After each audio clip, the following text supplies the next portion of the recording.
リアングレーハウンドのニアと暮らし始めて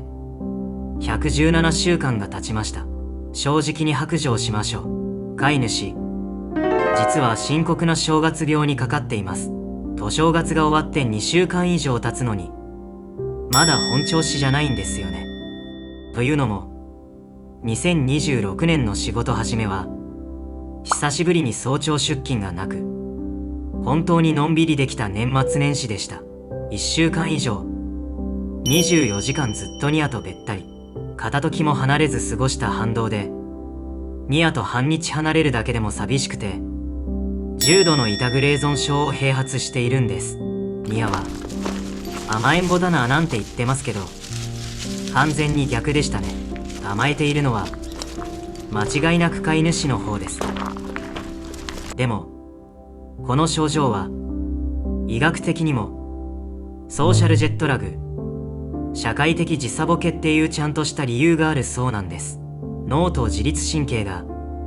まだお休みモードという状態を指すのだそうです。この状態を改善する3つの処方箋は次の通りです。1つ目は6割運転をすること。真面目な人ほど休み明けだから頑張らなきゃってアクセルを踏み込みがちですが、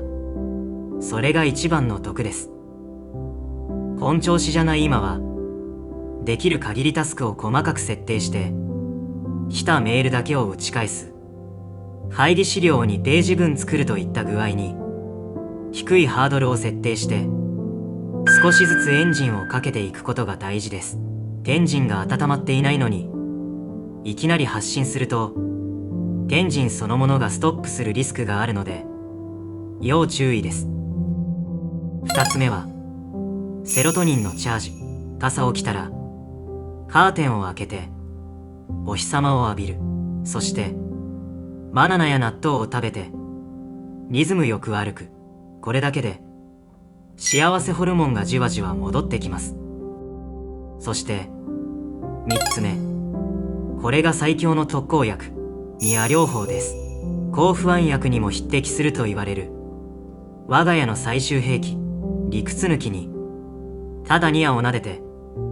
抱きしめて見つめ合う、それだけで脳内に愛情ホルモンオキシトシンが溢れ出します。飼い主としては今は心の冬眠明けだと思って会社に行く前にニア成分を吸収して帰ってきたらニア成分に浸ることを支えに回復しようと思います。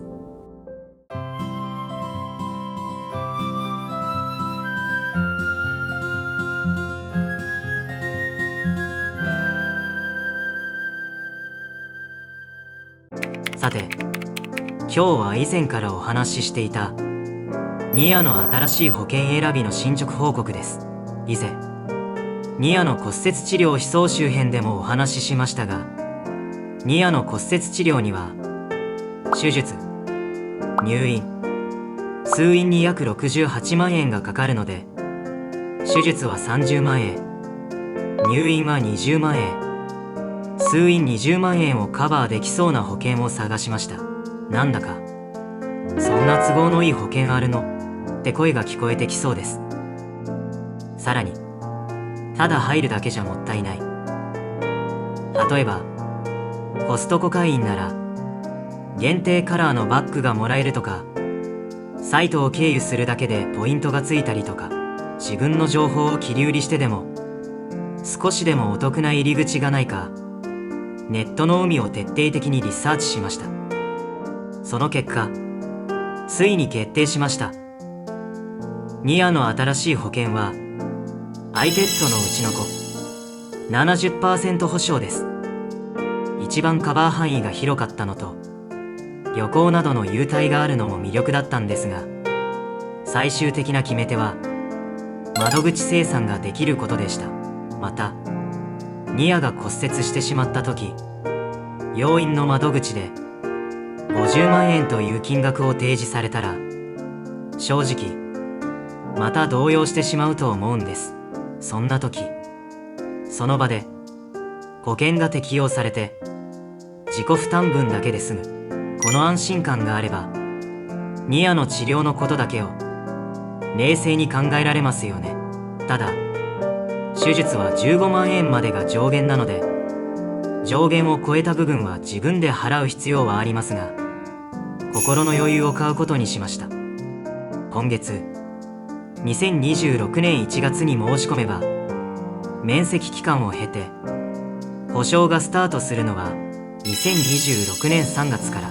それまでの1ヶ月間は、飼い主自身が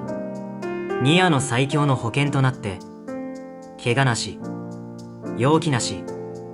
体重管理万全で守り抜こうと思います。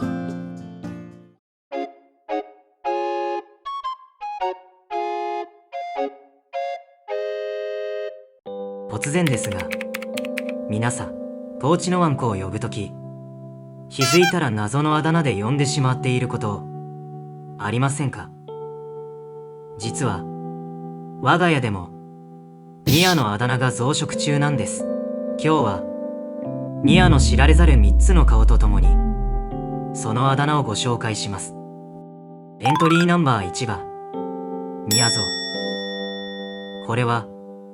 ニアが毛布の中に潜り込んで、この世のすべてを憂うかのような、深いため息をついた時に発動します。シュッとした顔立ちからは、想像もできない歯という、哀愁漂うおっさんのようなため息。ニア吉とかニアエモンとか、いろいろ候補はあったんですが、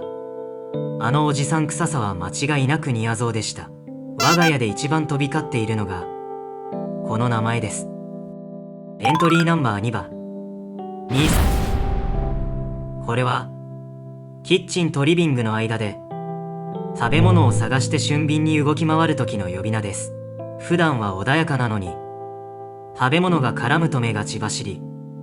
その動きはまるでミッションインポッシブル。そう、イーサンハントならぬ、ニーサンハントなんです。無駄のない動き、もはや特殊工作員レベルです。そして最後、エントリーナンバー3番、2位。これは、いくら読んでも来てくれないとき、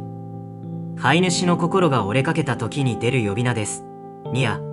ちゃん、ニー。まあ、ほとんど無視されているときの独り言ですね。もともと、ニアという名前は、呼びやすくて、これ以上短くならないようにとつけた名前でした。それなのに、ニアゾウって、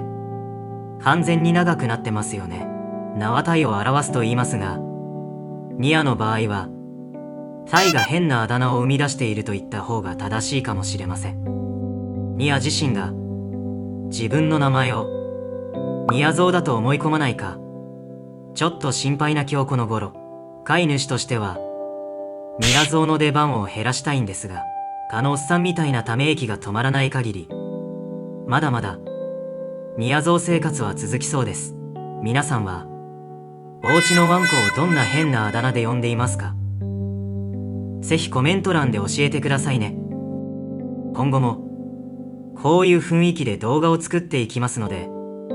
また見てもいいかなと少しでも思ってくれたら、ぜひチャンネル登録と高評価で応援してくれると嬉しいです。そして、感想をコメントで教えてくれると助かります。